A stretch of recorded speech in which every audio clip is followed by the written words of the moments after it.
Cuando Naughty Dog anunció The Last of Us Parte 2, todo apuntaba a que sería uno de los lanzamientos más grandes en la historia de los videojuegos. Lo que nadie esperaba era que se convirtiera también en uno de los más polémicos. Para explorar el odio y la empatía en su historia, el escritor y director Neil Druckmann decidió arriesgarse. Mató a Joel de manera brutal y obligó al jugador a ponerse en la piel de su asesina. Y como se anticipara la controversia, intentó despistar a los fans con trailers falsos. Pero de un momento a otro todo se salió de control. Un hacker filtró numerosas cinemáticas antes del estreno, incluida la impactante muerte de Joel. Internet estalló en acusaciones contra Naughty Dog y Druckmann se convirtió en el blanco de rumores absurdos, teorías conspirativas y hasta ataques personales. Todo esto mientras Naughty Dog enfrentaba denuncias de crunch extremo en donde las jornadas de trabajo de más de 12 horas eran moneda corriente. Tal historia de cómo Neil Druckmann pasó de ser el creador de uno de los juegos más amados de todos los tiempos a convertirse en el desarrollador más odiado de Internet.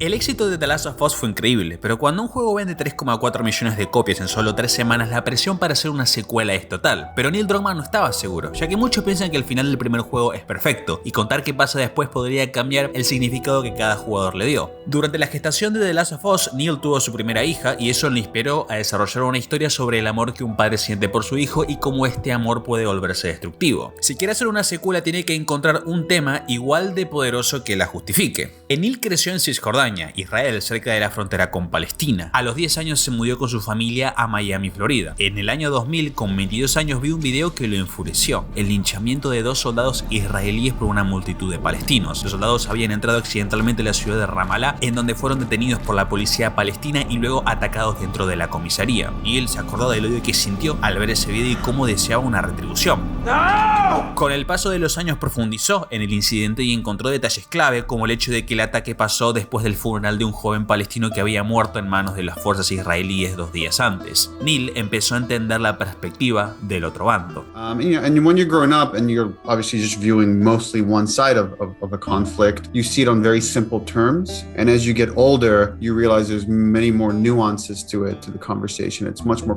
complex than how you initially understand it. Durante el lanzamiento de The Last of Us para PlayStation 4 se presentó The Last of Us One Night Live, una pseudo obra de teatro en la que los actores interpretaban las escenas más icónicas del juego. Para la ocasión, Neil escribió una nueva escena que pasa después del final del juego, en la que Joel le canta Future Days a Ellie. If I ever were to lose you, I'd surely lose myself. La escena termina con Ellie tocando una nota en la guitarra. Esta última imagen de Ellie le dio una idea de un tráiler para The Last of Us Parte 2. El primer juego trata sobre el amor y la secuela va a explorar el odio, los ciclos de violencia que por ejemplo perpetúan el conflicto entre Israel y Palestina. Se llama Parte 2 porque la intención de Neil es profundizar en el significado del final y sus repercusiones. Pero justo cuando el proyecto empezaba a tomar impulso, Amy Hennig dejó la dirección de Uncharted 4, lo que obligó a Neil Druckmann y Bruce Straley a hacerse cargo del proyecto. Mientras tanto, Neil seguía trabajando en la historia de The Last of Us Parte 2. Al abordar un tema como el odio, sabía que la historia iba a ser oscura. Por eso quiere equilibrar incorporando momentos de comedia y una subtrama amorosa. Pero como no se sentía del todo cómodo escribiendo ese tipo de escenas, decidió contratar a la guionista de Westworld, Hayley Gross. Según Neil, lo más valioso de Hayley es que no tiene miedo de cuestionarlo cuando propone ideas estúpidas. Y tras 2 años de conceptualización, finalmente completan la estructura general del juego. La historia gira en torno a la venganza, con Ellie como protagonista. Al inicio del juego, Joel es asesinado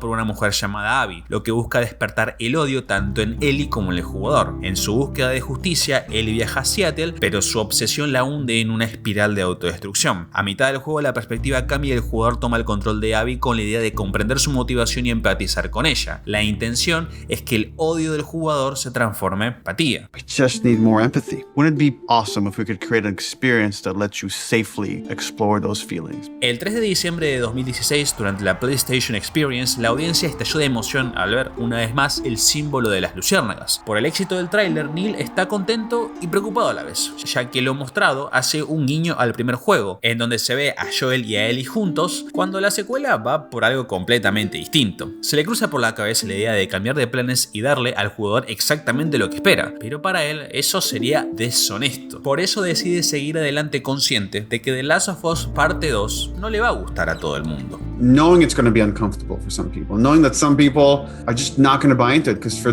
we have different moral values and how we look at justice, and for some people, like, once you've committed a certain act, There's no coming back. Me pregunto si hubiera estado tan decidido de saber todos los quilombos que le espera. Para 2018 las jerarquías están cambiando en Naughty Dog. Neil Druckmann es ascendido a vicepresidente y Bruce Straley, codirector de The Last of Us y Uncharted 4, abandona la compañía. Ahora Neil es también un hombre de negocios. Para él, el marketing es una parte muy importante del juego. I view marketing as part of the game. It's very calculated what we put out there and how we want you to connect different marketing assets. Por eso, para la siguiente movida publicitaria, quiere hacer una demo jugable de 5 minutos en la que se va a introducir a Dina, el interés amoroso de Ellie, y a la vez generar un poco de misterio manteniendo oculto a Joel, o sea que no lo va a mostrar. El objetivo es tener lista la demo para la E3 de 2017. Sin embargo, había un problema. Uncharted The Lost Legacy estaba en la etapa final de desarrollo y como la mayoría de los empleados de Naughty Dog estaban ocupados en eso, la demo fue retrasada indefinidamente. Pero Neil no quiere estar un año entero sin mostrar nada nuevo, por eso crean un segundo tráiler, esta vez centrado en Abby. And then we're not going to say much about it, about how this fits into the game, where it fits into the game. Pero eligió no revelar nada sobre su identidad y al mismo tiempo sembrar pistas falsas para despistar a los fans. En Uncharted 4 aparece un cómic que muestra a la mamá de Ellie embarazada, lo que aviva los rumores de que The Last of Us Parte 2 va a contar su historia. Además se publicaron tweets crípticos insinuando que Laura Bailey interpretaría un personaje cuyo nombre tiene 4 letras, la misma cantidad de letras que el nombre de la madre de Ellie, Anna. We'll get people to think this is Ellie's mom. El 11 de junio de 2018, ahora sí, muestran la demo de la E3. En ella Dina besa a Ellie mientras en su mente está masacrando enemigos en Seattle. Pero este adelanto dejó una duda gigante. ¿Y Joel en dónde está? Desde el trailer de 2016, que no lo muestran. ¿Qué onda? Hace rato que anda dando vueltas el rumor de que Joel está muerto y lo que vimos en el trailer es solo algo que se imaginó él. Esta teoría se hace cada día más fuerte en internet. Acá es cuando Neil profundiza al máximo en sus intentos de despistar a la prensa y a los fans. Se confirma que The Last of Us 2 va a ser una historia de venganza y que Ellie va a ser la protagonista. Lo que no dicen es a quién va a estar vengando. Se esparcen rumores de que el brutal asesinato de Dina es el incidente incitador de la historia. Neil no lo confirma, pero tampoco lo niega. Pero eso no disipa los rumores de la muerte de Joel. Una vez más, Neil buscó inspiración en el baúl de sus recuerdos y llegó hasta la E3 del año 2000, cuando vio el tráiler de Metal Gear Solid 2. Este juego también presentaba un gran cambio de perspectiva. Como todos esperaban jugar con Solid Snake, resultó que durante la mayor parte del juego se controla a un nuevo personaje llamado Raiden. En los trailers solo aparecía Snake manteniendo a Raiden en secreto. You were deceived, right? Because they moved boss battles around. You always saw Snake. They never showed you Raiden. And I remember, and I'm swimming. I'm hearing the guy's voice. But that's weird. It doesn't sound like Snake. And he takes his mask off. It's like it's not Snake. I'm playing a whole new character. This is fucking awesome. Neil miró el póster de Hideo Kojima que tiene en su oficina y dijo: yo quiero ser como vos. El 24 de septiembre de 2019 se lanzó el último tráiler de The Last of Us Parte 2. En él vemos a Ellie patrullando junto a Dina, quien desaparece en medio de una tormenta de nieve. Ellie sigue un rastro de sangre hasta una casa donde la pista la conduce al sótano. Ellie es reducida, en el suelo ruega que paren. Ahora Ellie está sola, sin Dina, y se prepara para una brutal campaña de violencia. Justo cuando nadie lo esperaba, este tráiler da a entender que Ellie está en una misión para vengar la muerte de Dina y que, en algún momento, Joel se une también. You think I'd let you do this on your own? Y para cerrar, se confirma la fecha de salida, el 21 de febrero de 2020. Pero de la nada el juego se ha atrasado a mayo de 2020 diciendo que todavía necesita ser pulido. Pasaron enero, febrero y para marzo el juego ya estaba casi listo, pero llegó el COVID-19. Con la llegada del virus, el plan maestro que Neil había construido a lo largo de los años empezó a desmoronarse. Por la cuarentena, los desarrolladores tuvieron que terminar el juego desde casa. Sin embargo, la infraestructura de Naughty Dog no estaba preparada para esta modalidad de trabajo. La preocupación por posibles filtraciones era tan grande que toda la información de la compañía, incluidos chats y correos electrónicos, estaban alojados en servidores adentro del edificio. Con la transición al esquema de trabajo remoto, la seguridad se volvió más vulnerable que nunca. Y cuando están ya de rodillas, Naughty Dog recibe una patada. Jason Schreier, un periodista de videojuegos muy respetado, publicó un artículo en Kotaku en la que exponía cómo el estudio había creado una cultura laboral en donde se trabajaba más de 12 horas en las etapas más exigentes de desarrollo. Quedarse trabajando hasta altas horas de la noche se había convertido en la norma. Este juego sobre los ciclos de violencia requería varios ciclos de crunch. The Last of Us Parte 2 está lleno de detalles increíbles. Las partículas de lluvia se mezclan con la sangre sangre y resbalan por la ropa de Ellie. Si apuntas una linterna a la cara de Dina, desvía la mirada y mira cómo se mueve esa mochila, loco. Sin embargo, no se habla del enorme costo humano que tiene este nivel de fidelidad visual. El artículo destaca una entrevista con Bruce Straley en la que él afirma: no me gustaría hacer Uncharted 4 de nuevo, dando a entender su ganas de terminar con el crunch. Sin embargo, 2 meses después, Straley dejó la compañía, mientras que Neil Druckmann fue ascendido a vicepresidente un año después. Varios empleados dicen que trabajar en Naughty Dog puede ser lo mejor y a la vez lo peor del mundo. Intentan apoyarte ofreciendo libertad creativa y un buen salario, pero no puedes irte a casa. Una de las consecuencias de esto es el alto nivel de deserción. De los 20 diseñadores no jefes acreditados en Uncharted 4, 14 ya no forman parte del estudio, una tasa de abandono del 70% en ese departamento, lo que obliga a Naughty Dog a tener que contratar a juniors para completar esos huecos. La cultura de crunch en Naughty Dog no es ningún secreto. El equipo de recursos humanos tiene la directriz de contratar empleados que sean perfeccionistas en arte, diseño, ingeniería y otras disciplinas. En The Last of Us Parte 2, tanto la narrativa general como las mecánicas se planificaron con antelación con la idea de tener un plan sólido y así evitar el crunch, pero al hacer el juego varias cosas no salieron como se esperaba. En la narrativa, por ejemplo, algunos personajes fueron percibidos como desagradables por los playtesters cuando la idea era que gustaran. La prueba y error es normal en cualquier desarrollo, pero como The Last of Us Parte 2 tiene una narrativa más experimental, los errores y las pruebas se multiplicaron. A esto se le suman los problemas de organización. Hay desarrolladores que trabajan intensamente en un nivel solo para descubrir que lo descartaron de la nada. A esto se le suma que el juego está en constante cambio sin una forma real de garantizar que cada modificación sea para mejor. Un desarrollador comentó: cuando trabajas en algo durante 2 o 3 años querés cambiarlo porque te aburrís de verlo igual durante tanto tiempo. En el desarrollo de videojuegos el productor desempeña un papel clave para mitigar este tipo de problemas. Su tarea consiste en organizar las labores y asegurarse de que nadie haga más o menos de lo necesario. Pero en Naughty Dog no existen productores, ya que no quieren barreras burocráticas que puedan entrometerse en el flujo creativo. Aunque esto da más libertad, puede desencadenar una gran cantidad de trabajo innecesario. There are some times where I wish I had somebody in production or a big brother that could be like, no, go home. This is great. This is already great. You don't need to do the next thing. Dentro de Naughty Dog circula un lema que dice: si nadie te dice que pares, significa que lo estás haciendo bien. En una entrevista de 2016, el presidente de Naughty Dog, Evan Wells, afirmó: hacemos crunch en todos nuestros juegos. Esperamos que la gente trabaje desde las 10:30 de la mañana hasta las 6:30 de la tarde, pero suelen trabajar muchas más horas según cuánta energía les queda en el tanque. Ese es el dilema. Ningún empleado está obligado a trabajar horas extra, pero si formas parte de Naughty Dog, una de las compañías de videojuegos más importantes del mundo, ¿vos te irías a las 6:30 cuando todos tus compañeros van a quedarse hasta las 9? Más sabiendo que si te vas temprano está la chance de que retrases a todo tu equipo. El artículo termina con una declaración contundente. Algunos desarrolladores de Naughty Dog esperan que The Last of Us 2 sea un fracaso. Creen que tal vez eso les enseñe a los directivos del estudio que las cosas no se hacen así, que no vale la pena el sacrificio de tantas personas por un videojuego. Por la pandemia, en Naughty Dog no sabían si The Last of Us Parte 2 se podría enviar a tiendas físicas en todo el mundo, por lo que decidieron retrasarlo indefinidamente. Para los fans fue una tocada de huevos. Ya estaban calientes por el primer retraso y ahora tienen otro más, pero sin una fecha definida. What the fuck is this, motherfucker? Pero el 3 de abril de 2020 aparecieron en internet unos videos de The Last of Us Parte 2. Los jefes de Naughty Dog se miran las caras y dicen: ¿de dónde vienen estos videos? Nosotros no los subimos. Resulta que un hacker accedió a los servidores de la compañía y descargó terabytes de videos internos. El 4 de abril, un comentario en Reddit empezó a ganar tracción por sus fuertes declaraciones. En él se afirmaba: Joel y Ellie mueren. Joel es asesinado en las primeras horas por Abby, la hija del cirujano que matase en la primera parte. Esto aparentemente ocurre en la escena del tráiler donde Ellie está siendo sujetada. Ellie muere al final, aunque no se sabe cómo. Jesse y Dina sobreviven. Jugás como Abby durante la mitad del juego. El comentario termina con lo siguiente: de nuevo, no es la historia que quiero, pero si esto es cierto, tanto Neil Druckmann como Haley Gross serán quemados en la hoguera por los fans. El 6 de abril, un usuario anónimo publicó en 4chan lo que sería la trama completa de The Last of Us Parte 2. 2. Según se dice, la filtración proviene de un familiar cercano de un empleado de Naughty Dog. Raro. Se comentan muchas cosas, pero las más importantes son: el juego abre con un romance entre Ellie y Dina,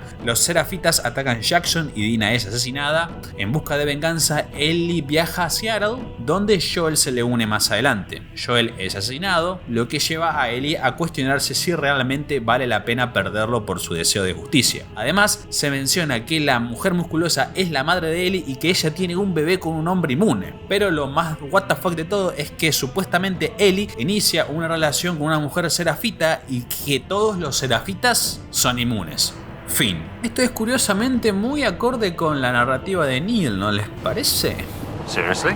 Yeah. A estas alturas, YouTube está lleno de videos filtrados, en su mayoría gameplays. Sin embargo, el 27 de abril de 2020 quedaría marcado como el día en el que ocurrió la mayor filtración en la historia de los videojuegos. Filtran en varios foros de internet el video de la muerte de Joel.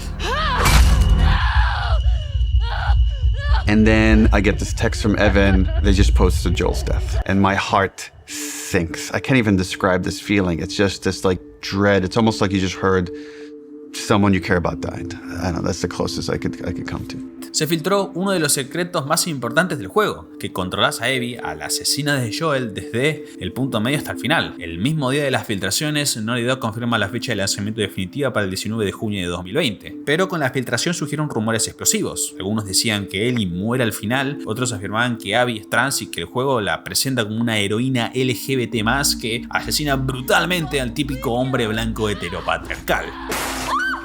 Estos rumores se esparcen por internet como un virus. Para Neil, el 27 de abril de 2020 fue el peor día de su vida. I'm bombarded with hundreds of negative comments, death threats, anti-Semitic comments. It's putting me in a deep depression. A pesar de todas las controversias, Naughty Dog encontró la forma de meterse en más quilombos. Pusieron un embargo muy restrictivo a los que quieren reseñar The Last of Us 2. No se puede revelar giros importantes del guión y tampoco podés mostrar nada de la segunda parte del juego. Los periodistas tenían que criticar un juego conocido por su historia, pero no podían hablar de la historia. A estas alturas todo internet ya conocía la muerte de Joel, que jugás con Abby, por lo que el embargo no tenía mucho sentido. Un artículo de Polygon señala que esto fue más un intento desesperado de Naughty Dog para recuperar el control de la narrativa. Igual el embargo no sirvió para nada. El 12 de junio de 2020 se filtraron las primeras 3 horas del juego y el 12 de junio, a 2 días del lanzamiento, se filtró el final. Todo internet por todo este quilombo responsabilizó, en su mayoría, a una sola persona, Neil Druckmann. Aunque la crítica especializada elogió el juego, los fans estaban divididos. The Last of Us 2 tiene un bombardeo de críticas negativas en Metacritic. Neil responde en Twitter y se lo toma en joda, lo que aviva aún más el odio de los fans. Aparecen memes de Joel y el palo de golf. Neil comparte los memes en Twitter. Un clip de PewDiePie desinstalando el juego al llegar a la parte en la que se controla a Abby se vuelve viral. Algunos remarcan el parecido físico entre Neil Druckmann y Manny, uno de los miembros del grupo de Abby. Se especula que el escupitajo de Manny al cadáver de Joel representa el desprecio que Neil sentía por el personaje que creó. Hay una escena subida de tono entre Abby y su interés amoroso. Se esparce el rumor de que por el bajo salario no pudieron encontrar un actor dispuesto a filmar esta escena, por lo que Neil habría decidido ponerse el traje de captura de movimiento y actuar él mismo. What? Este rumor falopa fue rápidamente desmentido por la actriz Laura Bailey. Bruce Straley es reivindicado como la verdadera mente maestra de The Last of Us, a pesar de que no escribió ni una línea de diálogo, pero se dice que él era quien mantenía a Neil Druckmann bajo control cuando tenía estas ideas edgys, violentas y estúpidas. ¿Se acuerdan cuando Amy Hennig dejó el desarrollo de Uncharted 4? Bueno, resurgió un viejo artículo de IGN en donde decían que la obligaron a irse. En internet empezaron a decir que Neil Druckmann la forzó a renunciar. Ojo, si ven ese artículo hoy, hay una nota aclarando que la fuente del periodista no pudo confirmar ni negar esa afirmación. Aunque Neil es quien más ataques recibe, no es el único que la está pasando mal. Yeah, they were like threatening my son, you know, who was born during all of it, and yeah, it was rough. It was rough. But, you know, more than anything, it just kind of like, it kind of like taught me to kind of keep a distance, you know? A ver. Todas las acusaciones, la única seria es la de Crunch, y en el documental del desarrollo de la parte 2 dicen que desde la compañía tomaron acciones para eliminar esta cultura de trabajo, cosa que me parece bien. Hay que ver si se sostiene en el tiempo igual. Tampoco quiero hablar mucho del tema porque no quiero parecer que soy un promotor de Naughty Dog cuando se mandaron un montón de cagadas, la verdad.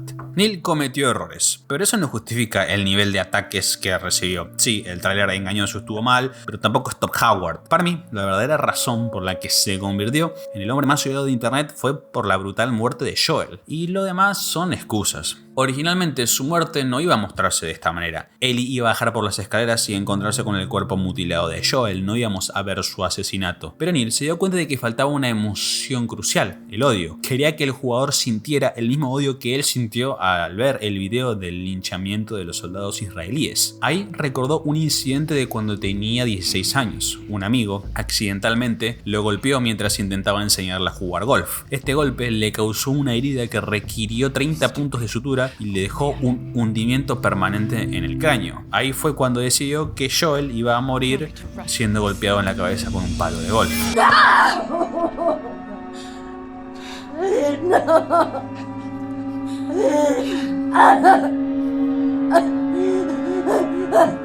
We want him to die in this really unforgiving sort of way. Like, it needs to feel senseless for you to say, fuck these people, I'm gonna pursue them to the ends of the earth and make them pay.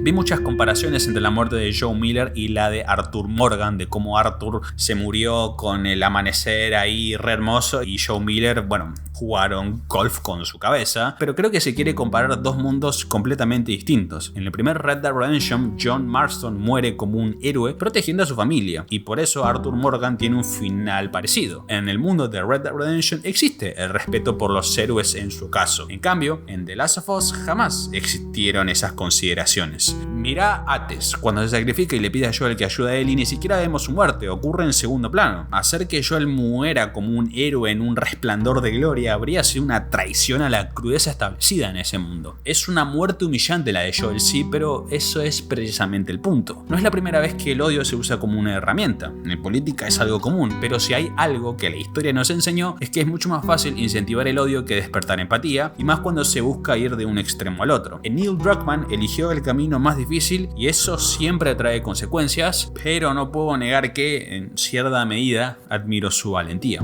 It was a traumatic experience for myself and many people on the team, and the kind of hate we got because of those leaks will stay with me forever. And I can't even describe how angry I was of what the damage this person did to us. I want them punished in every sort of way. I wanted this to be this villain. And this person is like, you know, in their 20s or whatever. They live with their parents. And it's a fan. And I remember sitting there, sitting in my anger, and then slowing down and just saying, okay, if anybody should take the lesson from Last of Us Part 2, it should probably be us. Just let it go.